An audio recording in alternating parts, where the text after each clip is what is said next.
చంద్రబాబు నాయుడు తెలంగాణతో ఒక రహస్య ఒప్పందం కుదుర్చుకొని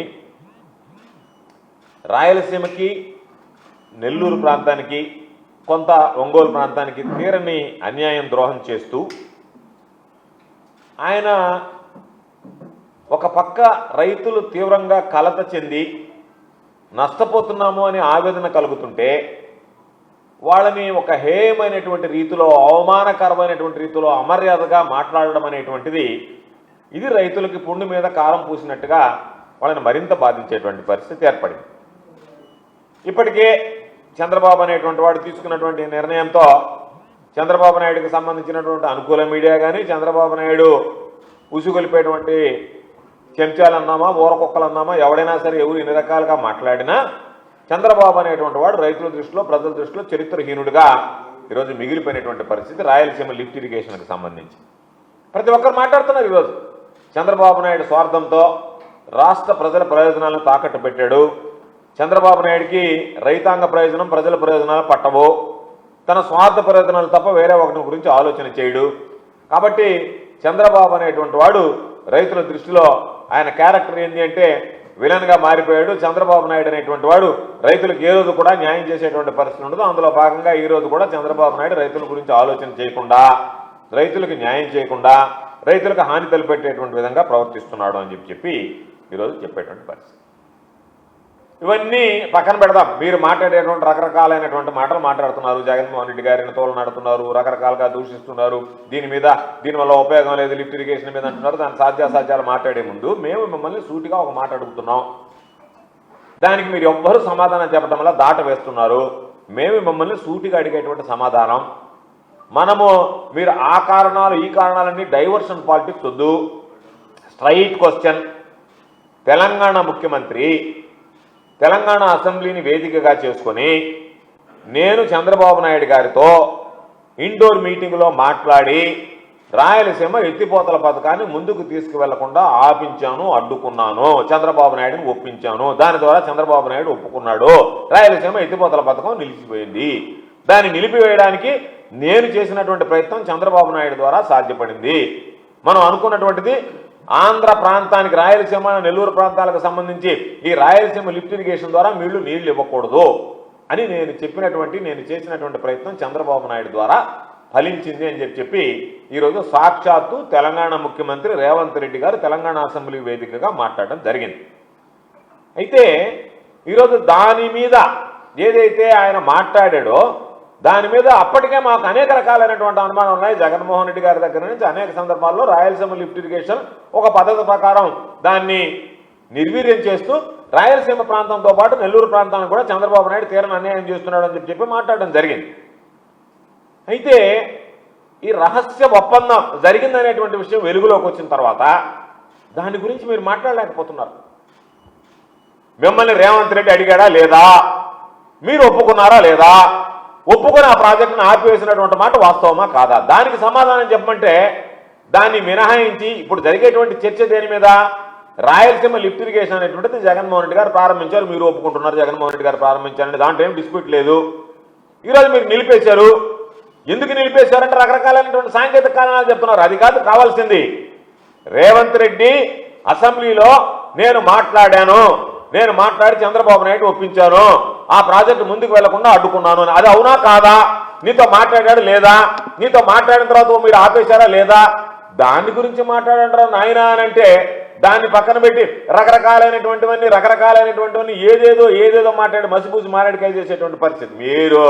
మేము అనుకున్నాం చంద్రబాబు నాయుడు దీని మీద సీరియస్గా తెలంగాణ ముఖ్యమంత్రి చెప్పినటువంటి మాటలను ఖండిస్తాడు. ఎందుకంటే దీని మీద ఇది జరగలేదని చెప్పి రైతులకు వివరణ ఇస్తాడు అంటే చంద్రబాబు నాయుడు దాని జోలికి పోవడంలే.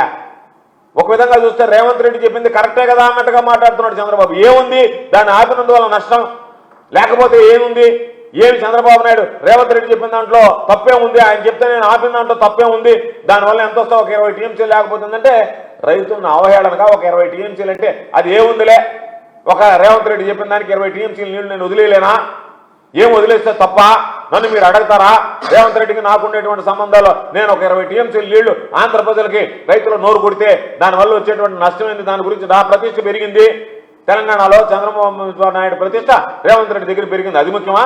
రైతులకు 20 టీఎంసీ నీళ్లు ముఖ్యమా? రైతులు నీళ్లు లేకపోతే ఉంది నా ప్రతిష్ట పెరిగింది కదా అన్నట్టుగానే చంద్రబాబు నాయుడు వ్యవహరిస్తున్నాడు తప్ప ఎక్కడన్నా చంద్రబాబు నాయుడు అనేటువంటి వాడు దీని గురించి వివరణ ఇచ్చేటువంటి పరిస్థితిలో లేకుండా పోయింది. అందుకనే మీరు ఆ రహస్య ఒప్పందానికి ఆమోద ముద్ర వేశారు కాబట్టి మేము అడిగేదల్లా, అయ్యా నీకు నీ స్వార్థ ప్రయోజనాలు ముఖ్యమా, రాష్ట్ర రైతాంగ ప్రయోజనాలు ముఖ్యమా? ఈ ప్రాంతానికి సంబంధించి సాగునీటికి త్రాగునీటికి రైతులు ప్రజలు తీవ్రమైనటువంటి ఇబ్బందులు పడుతుంటే వాటిని పట్టించుకోకుండా నువ్వు తెలంగాణకు సంబంధించినటువంటి ఆ ముఖ్యమంత్రికి అమ్ముడు పోయి రైతుల పట్టగొట్టావే, ఇది దారుణం కాదా అని అడిగితే దాని మీద దానికి సమాధానం చెప్పలేక రకరకాలైనటువంటి మాటలు మాట్లాడుతున్నారు. ఈరోజు మేము చెప్పాం, మరలా చెప్తున్నాం. ఈరోజు ఇది జగన్మోహన్ రెడ్డి గారు మొన్న విలేకరుల సమావేశంలో చెప్పాడు, ఇది రైతులకు ఇన్సూరెన్స్ లాంటిది అని. ఎందుకు అమ్మాట చెప్పామంటే ఈరోజు మనం ఇన్సూరెన్స్ చేసుకుంటాం ఆరోగ్యానికి సంబంధించి. ఏదైనా బాగా లేకుండా వస్తే డబ్బుల కోసం వెతుక్కోం, నేరుగా హాస్పిటల్కి వెళ్ళిపోతాం, ఇన్సూరెన్స్ కార్డు ఇస్తాం, వాళ్ళు దాన్ని చూసి మనకు వైద్యానికి సంబంధించినటువంటి అన్నీ చేసి ఇన్సూరెన్స్ క్లెయిమ్ చేసుకుంటాం.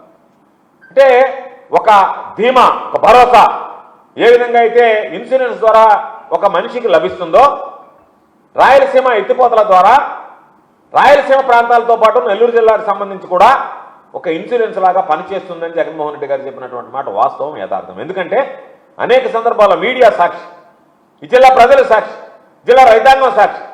సోమశిల రిజర్వాయర్లో నీళ్లు తక్కువగా ఉన్నప్పుడు రైతులకు సంబంధించి పరిమిత సంఖ్యలో సోమశిల కండలేరు జలాశయాల కింద మేము నీళ్లు ఇస్తామని చెప్పి ఇరిగేషన్ అడ్వైజరీ బోర్డులో మనం తీర్మానం చేసినప్పుడు మిగతా రైతులు కూడా లెక్క చేయకుండా పంటలు వేసుకుంటారు. ఎందుకంటే రైతు ఆశపడతాడు, ఏమో మనం వేద్దాం వెనకబడిపోతామేమో, రేపు వర్షాలు వస్తాయి, వర్షాలు వచ్చిన తర్వాత ఒకవేళ మరలా రిజర్వాయర్లోకి నీళ్లు వస్తే ఆ రోజు మనం దాని ద్వారా నీళ్లు విడుదల చేసుకుని మన పంటలు పండించుకోవచ్చు అని చెప్పి రైతు ఆశపడతాడు.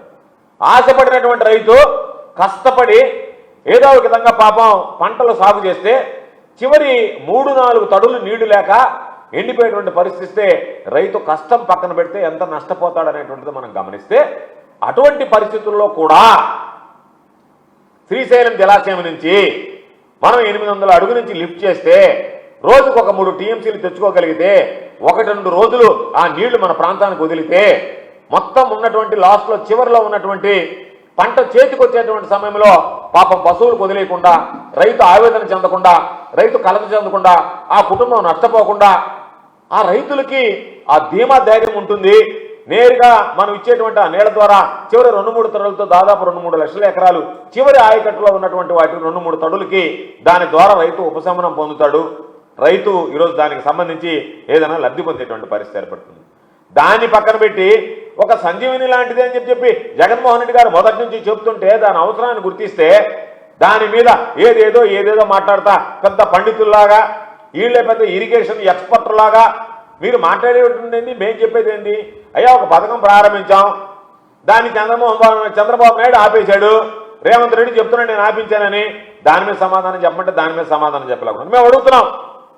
దాదాపుగా పోతిరెడ్డిపాడు నుంచి ఈరోజు మనకి కేటాయించినటువంటి 101 టీఎంసీలో 2-3 సంవత్సరాలు 20 ఏళ్లలో ఎక్కేసుకుంటే, గత 20 ఏళ్లుగా లెక్కేసుకుంటే కేవలం 3-4 సార్లు తప్ప ఎప్పుడన్నా మనం నీటిని పూర్తిగా వినియోగించుకోగలిగామా? వరదలు రావడం, ఆ రోజు మనం వినియోగించుకునే దానికి సమయం లేకపోవడం, ఆ సమయం పూర్తి లోపల సముద్ర పాలు కావడం తప్ప ఎక్కడ రైతాంగానికి సంబంధించి వినియోగించుకునేటువంటి పరిస్థితి లేదు. 20 ఏళ్లలో 3-4 సార్లు ఉపయోగించుకున్నాం. అంటే ఎంత దారుణమైనటువంటి పరిస్థితులు ఉన్నాయంటే ఉన్నటువంటి జలాలు, మనకి కేటాయించినటువంటి జలాలను కూడా మనం వాడుకోలేనటువంటి పరిస్థితిలో ఉంటే అటువంటి దాని గురించి జగన్మోహన్ రెడ్డి గారు ఆలోచన చేస్తే ఈరోజు మీరు మాట్లాడేటువంటి మాటలు, మీరు వాడేటువంటి భాష రైతులు మీ ముఖాన ఉమ్మేస్తారనేటువంటిది కూడా లేకుండా మీరు ప్రవర్తిస్తున్నారంటే ఇంతకన్నా దౌర్భాగ్యం మరొకటి ఉండదు. అందుకే చెప్పాం, దాదాపుగా ఈరోజు తెలంగాణ ప్రభుత్వం ఒక్క రోజుకి 8 టీఎంసీలు నీరు తోడుకుని వెళ్ళిపోతుంది. 800 అడుగుల లోతు నుంచి మనం ఈరోజు 3 టీఎంసీలు ప్లాన్ చేశాం. 800 అడుగుల నీటి మట్టం కన్నా ఇంకా కింద దిగువ స్థాయి నుంచే 777 అడుగుల స్థాయి నుంచే ఈరోజు తెలంగాణ ప్రభుత్వం తీసుకుపోతుంటే చంద్రబాబు నాయుడు గతంలో సీఎంగా ఉన్నాడు 2015లో. జగన్మోహన్ రెడ్డి గారు నెత్తి నోరు బాదుకున్నాడు, కర్నూలు జలదీక్ష చేశాడు. చంద్రబాబు నాయుడు ముఖ్యమంత్రిగా ఉన్నాడు. ఆంధ్ర రాష్ట్రానికి అన్యాయం జరుగుతుంది, మన నీళ్ళని అడ్డంకొట్టి తెలంగాణ వాళ్ళు తీసుకెళ్లిపోతున్నారు. ఆయన అనేక సందర్భాల్లో చెప్పింది, తెలంగాణ వాళ్ళు కూడా మనకు సోదరులు లాంటి వాళ్ళే, వాళ్ళ ప్రయోజనాలను మనం విస్మరించబడలే, వాటికి అడ్డుకట్ట వేయబడలే.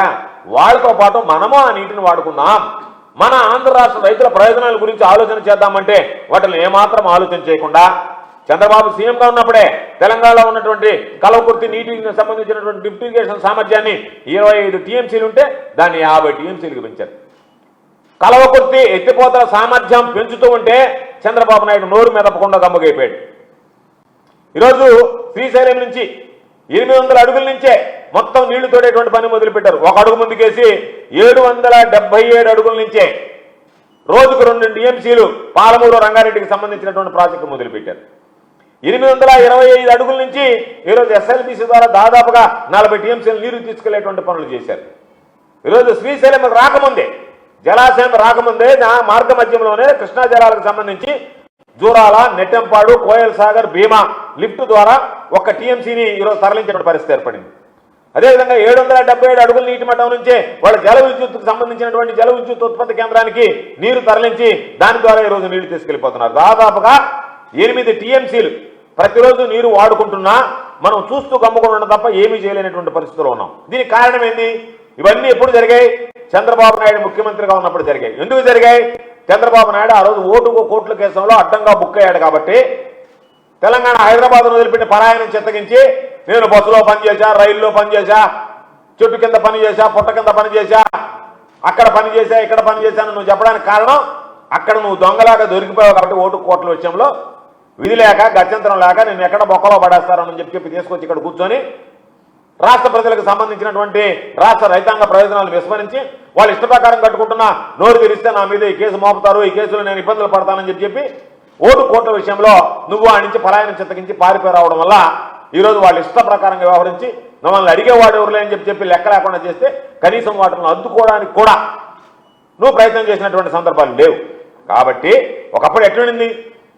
ఎడమ కాలువ ఆపరేషన్స్ కానీ, అదేవిధంగా ఉన్నటువంటి జనరేషన్ ప్లాంట్ కానీ, లెఫ్ట్ బ్యాంక్ పవర్ హౌస్ కానీ, దాంతోపాటు రైట్ బ్యాంక్ ఆపరేషన్స్ కూడా మనకు సంబంధించినటువంటి మనం తెచ్చుకోవాల్సినటువంటి నీరు కూడా శ్రీశైలం మామూలు తెలంగాణ పక్క ఉంటే శ్రీశైలం జలాశయానికి సంబంధించి జగన్మోహన్ రెడ్డి గారు ముఖ్యమంత్రి అయిన తర్వాత దాన్ని స్వాధీనం చేసుకొని ఈరోజు మన రైతులకు అన్యాయం జరగకుండా కనీసం మనం కాపాడుకోగలిగాం. కాబట్టి చంద్రబాబు నాయుడు సీఎం అయ్యాకనే తెలంగాణ ప్రభుత్వం ఆంధ్ర రాష్ట్ర రైతులకు ద్రోహం చేస్తూ ఇష్టారీతిగా వ్యవహరించండి, అనేక అనాథరైజ్డ్ ఇరిగేషన్ ప్రాజెక్ట్స్ని నిర్మించింది, దానికి సంబంధించి పనులు కూడా కొన్ని పూర్తి చేసే కొన్ని జరుగుతున్నాయి. కాబట్టి ఈరోజు వైఎస్ఆర్సీపీ ప్రభుత్వం వచ్చిన తర్వాత వాటి మీద పోరాటం వదిలిపెట్టలేదు. అనేక సందర్భాల్లో అయ్యా వైఎస్ఆర్ కాంగ్రెస్ పార్టీ ప్రభుత్వం ఏర్పడిన తర్వాత జగన్మోహన్ రెడ్డి గారు ఏదైతే ఆ రోజు ప్రతిపక్షంలో నేను వీటిని అడ్డుకోలేదు మిమ్మల్ని అన్నాడో వచ్చిన తర్వాత అడ్డుకునేటువంటి ప్రయత్నం చేసాం, వదిలిపెట్టలేదు. అప్పటికే ఒకవేళ వాళ్ళు కొంత పురోగతి సాధించి కొన్ని పనులు పూర్తయినా కనీసం ఉన్నటువంటి వాటి గురించి కూడా వెళ్ళాం, నేషనల్ గ్రీన్ ట్రిబ్యునల్కి వెళ్ళాం, అయినా పనులు ఆపలేదు. గ్రీన్ ట్రిబ్యునల్ మరలా వాళ్ళ దృష్టికి తీసుకెళ్ళాం, వాళ్ళకు 920 కోట్లు జరిమానా కూడా విధించడం జరిగింది.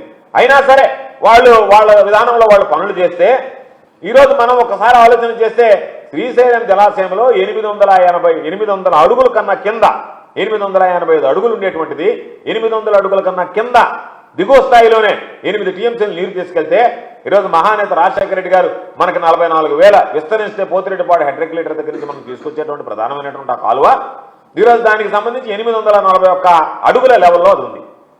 మనకి పూర్తి సామర్థ్యంలో గ్రావిటీతో నీళ్లు రావాలి 44,000 క్యూసెక్లు అంటే దాదాపుగా 880 అడుగుల నీటి మట్టానికి చేరితే తప్ప మనం నీళ్లు తెచ్చుకునేటువంటి పరిస్థితి లేదు.